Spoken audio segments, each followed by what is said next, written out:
As is often the case, we start by backing up and reviewing material that we've already covered so that we can launch into the next leg of our journey in church history. Anglo-Saxon missionaries to Germany had received the support of Charles Martel, founder of the Carolingian dynasty. Martel supported these missions because of his desire to expand his rule eastward into Bavaria. The Pope was grateful for his support and for Charles's victory over the Muslims at the Battle of Tours. But Martel fell afoul of papal favor when he confiscated church lands. Now, at first, the church consented to his seizing of property to produce income to stave off the Muslim threat. But once that was dealt with, he refused to return the lands. Adding insult to injury, Martel ignored the Pope's request for help against the Lombards, who had taken control of a good chunk of Italy. Martel denied assistance because at that time the Lombards were his allies. But a new era began with the reign of Martel's heir, Pepin III. Pepin was raised in the monastery of St. Denis near Paris.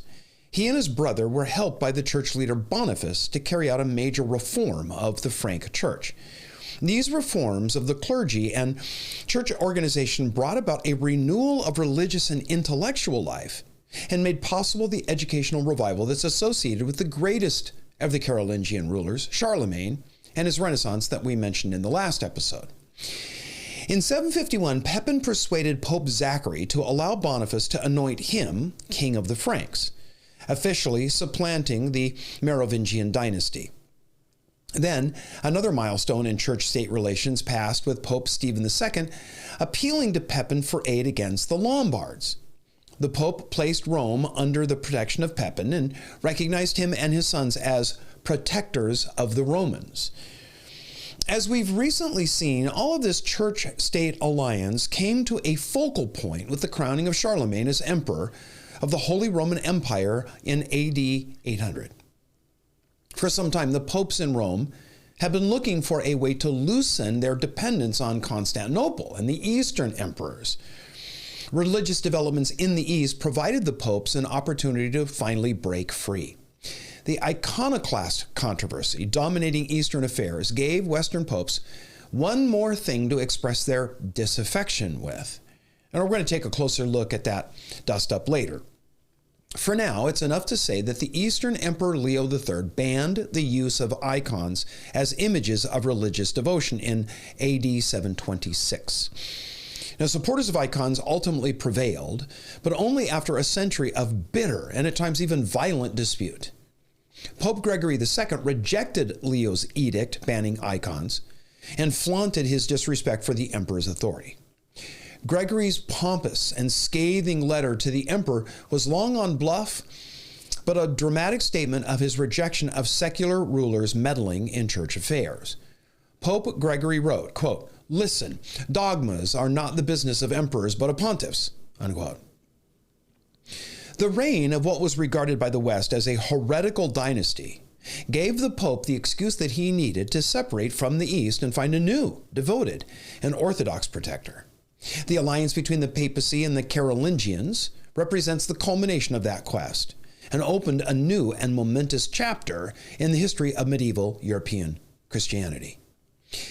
In response to the Pope's appeal for help against the Lombards, Pepin recovered the church's territories in Italy and gave them to the Pope, an action known as the donation of Pepin. This confirmed the legal status of what came to be known as the Papal States. At about the same time, the Pope's claim to the rule of Italy and independence from the Eastern Empire was reinforced by the appearance of one of the great forgeries of the Middle Ages, the donation of Constantine. Now, this spurious document claimed that Constantine the Great had given Rome and the western part of the empire to the Bishop of Rome when he moved the capital of the empire to the east.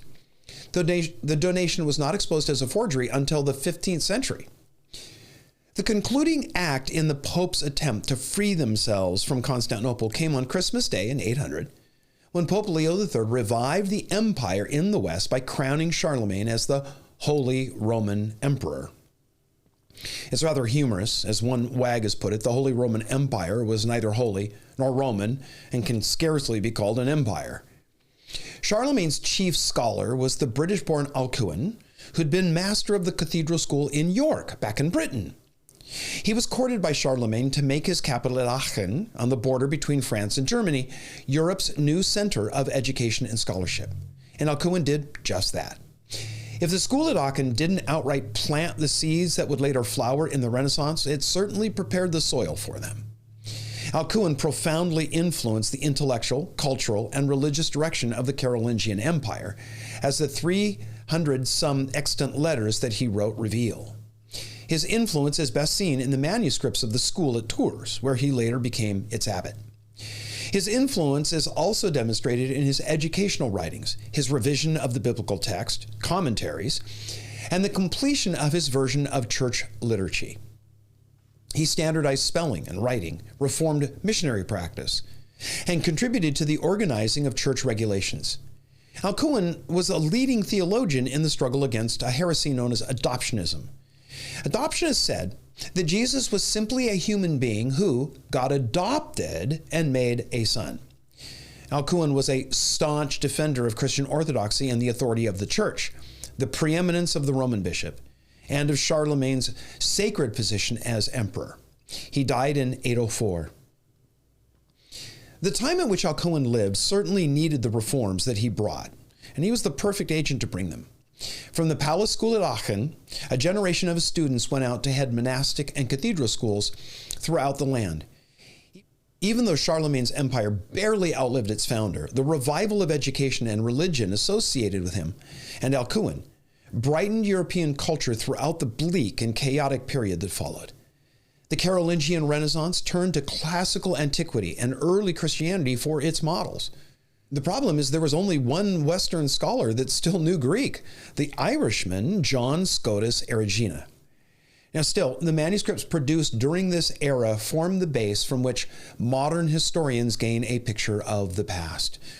It was these classical texts, translated from Greek into Latin, that fueled the later European Renaissance. The intellectual vigor that was stimulated by the Carolingian Renaissance and the political dynamism of the revived empire stimulated new theological activity. There was discussion about the continuing iconoclast controversy in the East. Political antagonism between the Eastern and the Carolingian emperors led to an attack by theologians in the West on the practices and beliefs of the Orthodox Church in the East. These controversial works on the errors of the Greeks flourished during the 9th century as a result of the Phocian Schism. In 858, Byzantine Emperor Michael III deposed the Patriarch Ignatius I of Constantinople, replacing him with a lay scholar named Photius I, also known as Photius the Great. The now deposed Ignatius appealed to Pope Nicholas I, back in Rome, of course, to restore him, while Photius asked the Pope to recognize his appointment. The Pope ordered the restoration of Ignatius, and relations between the East and the West sunk even further. The issue ended in 867 when Pope Nicholas died and Photius was deposed. Now, Latin theologians also criticized the Eastern Church for its different method of deciding the date of Easter, the difference in the way the clergy cut their hair, and in the issue of the celibacy of priests. The Eastern Church allowed priests to marry while requiring monks to remain celibate, whereas the Western Church required celibacy from both, of course. Now, another major doctrinal debate was the Filioque Controversy that we briefly touched on in an earlier episode. Now, there is debate over the pronunciation of Filioque. Some say Filioque, others Filioque, take your pick. The point is, the controversy dealt with the wording of the Nicene Creed as it related to the Holy Spirit. Now, the original creed said that the Holy Spirit proceeded from the Father, period, full stop. A bit later, the Western Church altered the wording a bit so as to affirm the equality of the Son of God with the Father. And so they said that the Spirit proceeded from both Father and Son. Now, Filioque is Latin for "and the Son," thus giving the name of the controversy. The Eastern Church saw this addition as dangerous tampering with the original Nicene Creed that the Church had struggled so long and hard to nail down.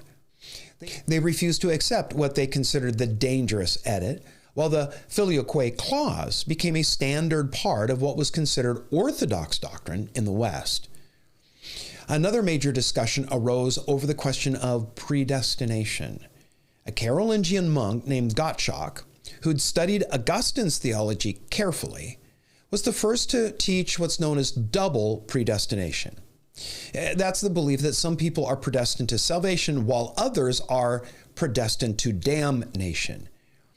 He was tried and condemned for his views by 2 synods and finally imprisoned by the Archbishop of Reims.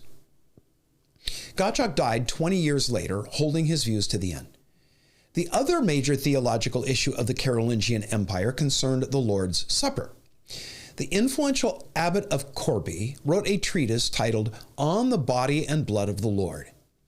Now, this was the first clear statement of a doctrine of the real presence of Christ's body and blood in the communion element, something that's later going to come to be known as the doctrine of transubstantiation, an issue that will become a heated point of debate between the Roman Church and the Reformers. The reforms of King Pepin and Pope Boniface focused attention on priests. It was clear to all that clergy ought to lead lives beyond reproach.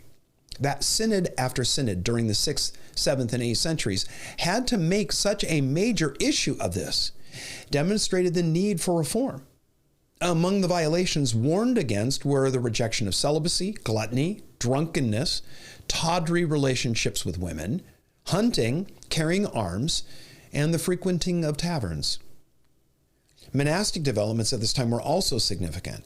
The emphasis was on standardization and centralization. Between 1813 and 17, a revised Benedictine rule was adopted for the whole of the Carolingian Empire. Another Benedict, this time a monk from Burgundy, was responsible for an ultra-strict regimen.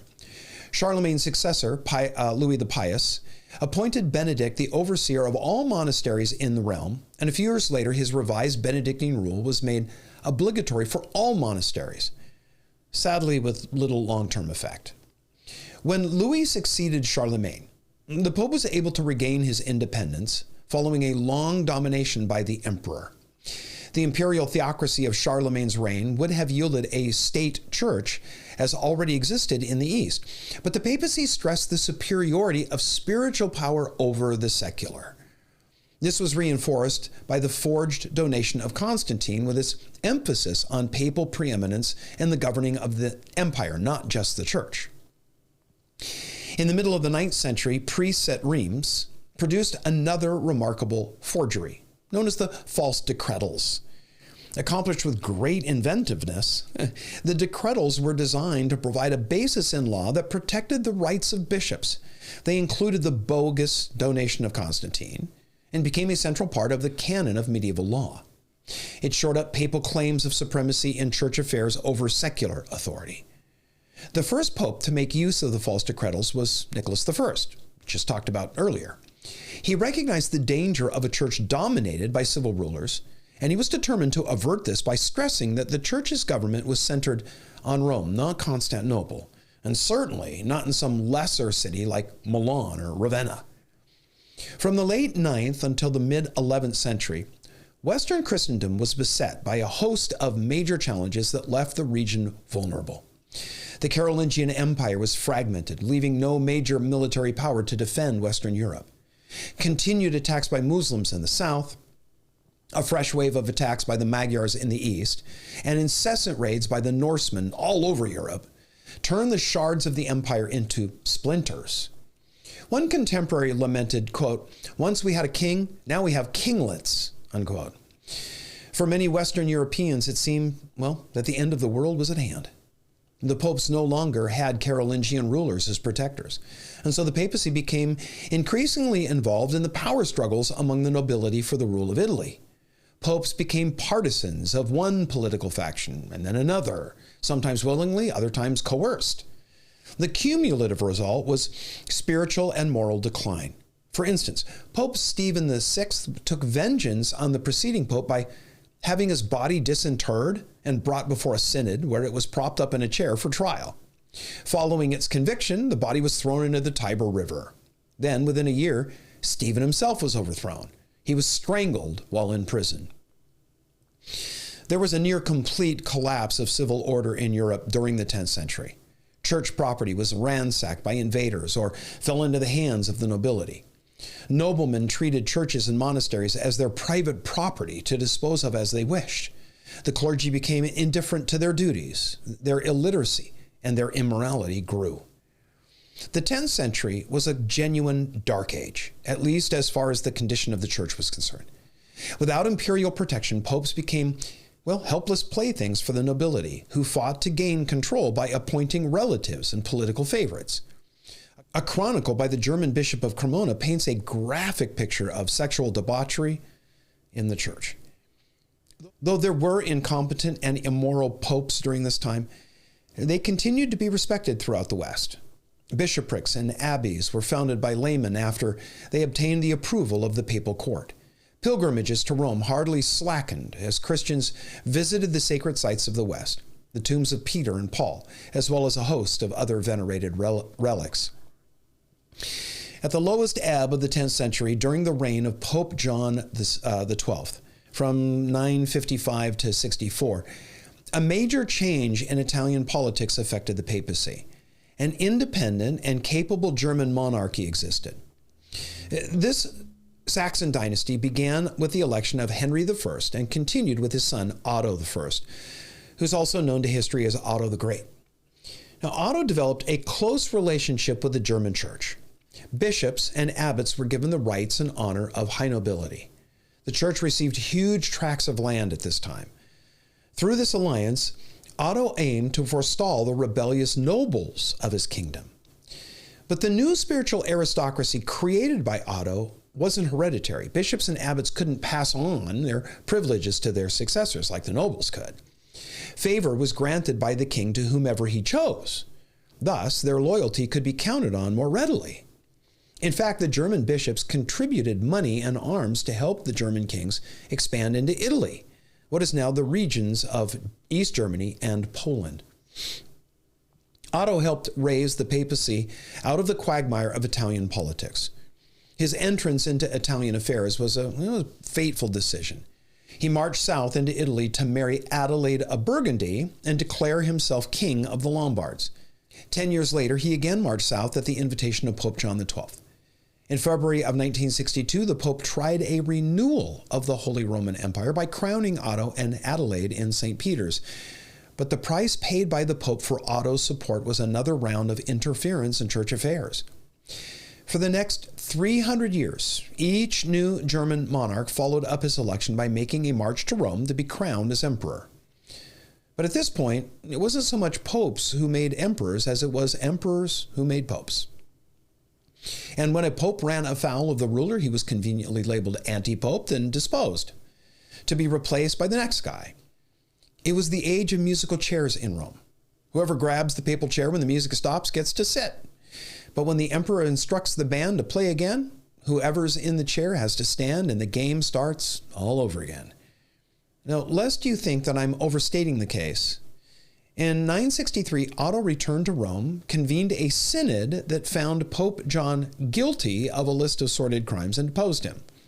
In his place, they chose a layman who received all of his ecclesiastical orders in a single day to become Pope Leo VIII. He managed to sit in the Pope's chair less than a year before the music started all over again.